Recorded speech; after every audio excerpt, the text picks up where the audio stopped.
Yeah, Mercury. Yeah. I saw a video.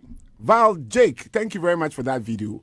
Look, my people, if when ladies and guys travel outside, say they go work, I don't know whether some of you have seen this video, but it's an outrage. It's a video that I can't just put on Facebook for people to see because, my people, there is this lady. In fact, we've gotten a video in which a lady in Saudi Arabia was feeding puppies with her breasts. What? Milk. And obviously, she had milk in the breast. I don't know, maybe she's a new mom.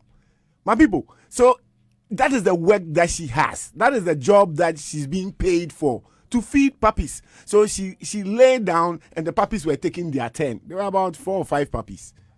And sucking her breast. And she was, moving them in turns. This is so very... So you take small, it's okay. Yeah, Then the next... they do the rationing. And she did it willfully because I don't know whether somebody was looking on. It gave me the impression the person videoing was looking on. So she had to do the work. My people, it's very, very, very sad.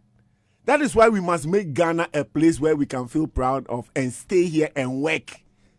Oh, my people, this is a very bad note to start a show, but that is the reality on the ground, and I just need to communicate this to the larger public out there thinking of traveling abroad, especially to Saudi Arabia. Please think twice, because the job you are going to get to do is not the job you wish to do, Mercury. Yeah, the job they go give you, they won't pay you for. Yeah. That is what this is just humiliation of the African. That's right. Yeah, people make them sleep with dogs, and we've seen videos of that.